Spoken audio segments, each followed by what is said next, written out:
ಸಾಹೇಬ್ರ ಹತ್ರ ಹೋಗಿದ್ದೀವಿ, ಶಾಲಂ ಸಾಹೇಬರು MLA ಸಾಹೇಬ್ರ ಹತ್ರ ಹೋಗಿದ್ದೀವಿ, ಎಲ್ಲರೂ ಸಹಾಯ ಮಾಡಕತ್ತಾರ.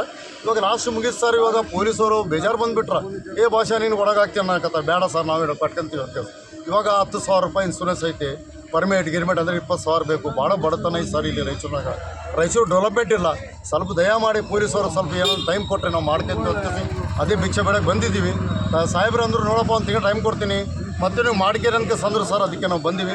ಮತ್ತೆ ಒಂದು ತಿಂಗಳು ಟೈಮ್ ಕೊಟ್ಟರು ಸಾಹೇಬ್ರು. ಈಗ ಟ್ಯಾಕ್ಸ್ ಪರ್ಮಿಟ್ ಸರ್ ತೊಗೊಳಕ್ಕೆ ಹೋಗ್ತೀವಿ ಸರ್ ಆಟ ಆಫೀಸ್. ನಾವು ಅವ್ರು ಏನಂತಾರೆ ಸರ್, ಡಾಕ್ಯುಮೆಂಟ್ ಇದ್ದವ್ರದ್ದು ಬಿಡ್ತೀವಿ, ನಾವು ಬಿಡ್ತೀವಿ. ಬೆಳಗ್ಗೆ ಇರ್ಲಾರ್ದವ್ರಿಗೆ ಏನು ಹೇಳ್ತೀರಿ ನೀವೇನು? ತೊಗೊಂಡಿದ್ದೀವಿ, ಒಂದು ತಿಂಗಳ ಒಳಗೆ ನಾವು ಮಾಡ್ಕೊಂತೀವಿ ಸರ್. ಕೆಲವ್ರು ಮಾಡೋಕ್ಕಿಲ್ಲ, ಕೆಲವು ಗುಜರಾತ್ ಆಟೋಗಳ ಓಡಾಡಿಸ್ತಾರೆ, ಅಂಥವ್ರಿಗೆ ನೀವೇನು ಹೇಳಿ ಸರ್? ನಾವು ಏನಂತೀವಿ, ಇವಾಗ ರೊಕ್ಕ ಇಲ್ಲ, ಭಾಳ ಬಡತನ ಐತಿ ಒಂದಂದರೆ ಏನಿಲ್ಲಪ್ಪ ಅಂತಕ್ಕಂದ್ರೆ ಸೀದಾ ಹೋಗಿ ಗುಜರಿಗೆ ಆಗಿಬಿಡ್ತೀವಿ ನಾವು. 10,000 ರೂಪಾಯಿ ತೊಗೊಂಡು ಅದು ಎಲ್ಲಿ ಕೊಡಕತ್ತಾರಲ್ಲ ಹೊಸ ಶೋರೂಮ್ ಗಾಡಿ, ಅಲ್ಲಿ ಡಿಪಾಸಿಟ್ ಮಾಡಿ ಹೊಸ ಗಾಡಿ ತೊಗೊತೀವಿ ಸರ್. ಏನೋ ಒಂದು ಮಾಡಬೇಕಲ್ಲ ಸರ್. ರಾಯಚೂರಿನಾಗ ಡೆವಲಪ್ಮೆಂಟ್ ಇಲ್ಲ ಸರ್, ದಂಧೆ ಇಲ್ಲ ನಮ್ಮದು. ಮುಂಜಾನೆ ಸಾಯಂಕಾಲ ತನಕ 400 ರೂಪಾಯಿ ದುಡ್ತೀವಿ, ದೇವರ ಹಣ ಅನ್ನಕತ್ತೀವಿ. ಎಲ್ಲರೂ ನೀವು ಕೇಳ್ಕೇರಿ. ನಮ್ಮ PSI ಸಾಹೇಬ್ರಂದ್ರು ಇಲ್ಲ ಭಾಷಾ 1,000 ಹತ್ತದ. ಇಲ್ಲ ಸರ್, ಸುಳ್ಳು ಮಾತು. 500 ರೂಪಾಯಿ ಲಾಸ್ಟ್ ಫೈನಲ್. ಬಾಡಿಗೆ ಮನೆ, ಹೆಂಡ್ತಿ ಮಕ್ಕಳು ಸಾಕಬೇಕು, ಸ್ಕೂಲ್ ಇದ್ದಾವ ಮಕ್ಕಳು, ಭಾಳ ತಿಪ್ಪಲ ಐತೆ ಸರ್. ರಾಯಚೂರು ಡೆವಲಪ್ಮೆಂಟ್ ಇಲ್ಲ.